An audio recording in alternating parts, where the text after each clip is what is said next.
Hey, what's up everybody? It's TheHyphenate here, and today we're going to talk about the newly announced Sony A7R Mark IV, specifically for video. This new camera looks like it's going to be a game changer for both video and photo. Not only does it have an incredible new sensor, but it has a ton of new features. Keep in mind that the Sony A7R series cameras have always been geared more towards photographers. Videographers have been geared more with the Sony A7S cameras or even the Sony A7R, which is actually a great balance for both photo and video. So even though the A7R series has been more for pro photography, the A7R Mark IV has a lot to offer for filmmakers and videographers. So let's talk about these new features. The biggest new addition is that it now has real-time eye autofocus tracking, not only for photo, but also video. Sony has had real-time IAF tracking for some time now in their cameras, but it only works in photo mode. But for the first time, Sony now does IAF tracking in video mode. So if you do a lot of filming where you're close up on a person, and if you're using fast lenses like an f1.8 or f1.4, now having the IAF is definitely going to benefit because now you don't have to worry about having the nose more in focus than the eye and noticing that on video. Not only does it focus on an eye, but you can actually choose which eye, the left or the right, that you want it to focus on. This is something that I've been hoping for a long time now, and now that it's finally here, I'm crazy excited about it. Another amazing feature for video is that now you can do external monitoring and still have face detection on. All other cameras, including the Sony A7R, which I'm currently filming on, would always black out the screen and you would lose face detection AF when you had an external monitor hooked up via HDMI. Now, if you were recording to an external recorder that was a monitor and a recorder, then you would actually still be able to use face detect. But the moment you try to do internal recording on your camera, so into the memory card, you would lose face detect when HDMI was connected. That was a huge drag and I hated that. Now, currently, I'm not sure if real-time IAF tracking is still going to be active when you have an external monitor, but I'm very happy that now you have face detect on with the external monitor. Another great feature that they added is now having two quick function menus, one for photo and one for video.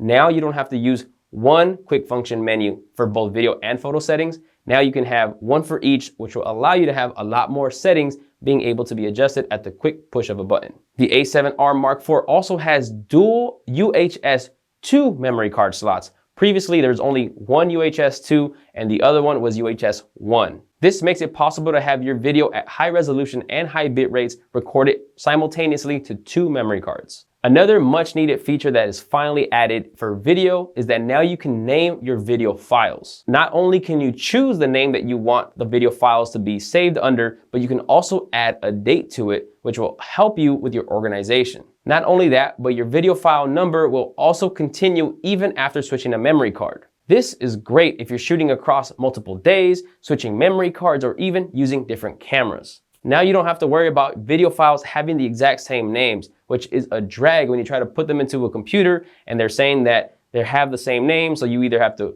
overwrite or rename certain files before copying files into your computer. It's been a drag, so this is huge and it's going to help the workflow so much more. Another great feature is that now you can change the focus point frame color. So whatever focus area mode you have, if you have a specific location that you're trying to focus on, before that focus frame was black and was very hard to see. Now you can change it from black to red if you choose to, which makes it easier to know exactly where your focusing area is. So there are many new additions for photo on the A7R Mark IV and still some other ones for video that I haven't mentioned, but they're minor. On this video, I wanted to focus more on the important big ones that would make you consider wanting to get this camera for video. Now, this new camera does not have 4K 60 frames per second, does not have 10-bit recording, and does not have an articulating screen. Also, to my knowledge, at this point, I believe that there is still a 30-minute recording on the A7R Mark IV. So the big question is, should you get the A7R Mark IV? For photo, there are a lot of new features, and I think when it comes out in September, it's gonna be hands down the best camera on the market for full frame. Now for video, there are definitely some incredible new improvements, but there are also some things that are not very much different from the A7R. The autofocus is still extremely comparable, minus the IAF auto tracking on the A7R Mark IV. And the video quality itself seems to be about the same. They're both 6K sensors downscaled to 4K. They have the same frame rates, same bit rates, same color profiles. So for video, I recommend getting the A7R Mark IV if you do a lot of filming close up on faces and you want that IAF real-time tracking, especially if you're shooting with fast lenses. Also, if you like to use external monitors when recording video, but you're not using external recorders, then the A7R Mark IV is definitely a good choice for that as well. Also, I do think that this camera is great for video if you're doing a lot of shoots with multiple cameras. If those three features I just mentioned are not things that you really care about, then I think for video only, the A7 III is still a great choice and definitely gonna save you some money without having to sacrifice much. Now, if you do video and photo equally or more photography, then I think the A7R Mark IV is definitely the better choice. Now, I know on this video I didn't talk about photo. If you guys are interested in knowing more about the comparisons with photo with the A7R Mark IV and previous Sony cameras, let me know in the comments below and I'll make a video for the A7 Mark IV for photography. So there you guys have it. I hope this video helped out filmmakers and videographers considering the A7R Mark IV. Please make sure to drop a like on this video, drop a comment below if you have any more questions, and please make sure to subscribe. I have a lot more videos coming soon. I'll catch you guys on the next one. Peace.